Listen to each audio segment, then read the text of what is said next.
મારું નામ મંજુલા જરીવાળા છે. હું અત્યારે હૈદરાબાદમાં રહું છું, પણ મને ત્યાં 6 મહિનાથી હજી વધારે તકલીફ પગની થવાથી મને ત્યાં અમે ડૉક્ટરની સલાહ લીધી તો એમને બતાવ્યું કે તમારે ઓપરેશન કરવું જરૂરી છે.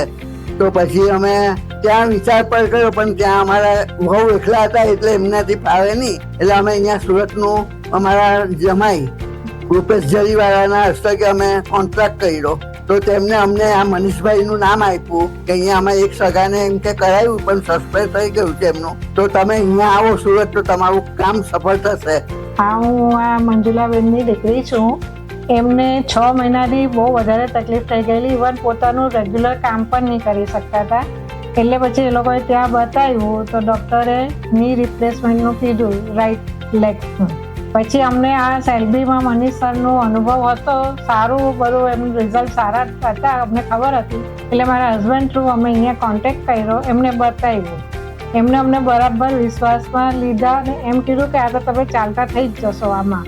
મમ્મી એમ બોલ્યા કરતા હતા કે હું ઘરમાં પોતાનું કામ કરું ને એટલું બસ, પણ એ ડૉક્ટરે કીધું નહીં, તમે બહાર પણ હવે પછી ફરવા જઈ શકશો. કાલે એમનું સવારે ઓપરેશન થયું, તે પણ બહુ સારી રીતે થઈ ગયું. અમને કોઈ ટેન્શન નહીં હતું કેમ કે એમને બહુ સરસ રીતે અમને બધી રીતે સમજાવેલા હતા. એટલે મમ્મીને પણ જરાક કોન્ફિડન્સ વધારે આવ્યો. એટલે મમ્મીના ફેસ જોઈને અમને પણ કોન્ફિડન્સ થોડોક વધારે થઈ ગયો. બાકી જે પહેલાં ઓપરેશન પહેલાં જે ગભરાટ હતી ને, હવે નથી, જરાક પણ નથી. મમ્મીનું ઓપરેશન થઈ ગયું ને એમને આજે ચલાવ્યા પણ ખરા ને દાદર પણ ચડ ઉતરે જાતે કરી શક્યા હતા. એટલે અમને હવે વધારે કોન્ફિડન્સ આવ્યો છે કે મમ્મી હવે એમનું રોજિંદા કામ સારી રીતે કરી શકશે.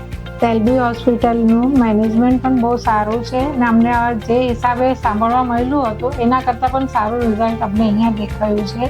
ને Manish sir, thank you Manish sir, and thank you Shalby hospital.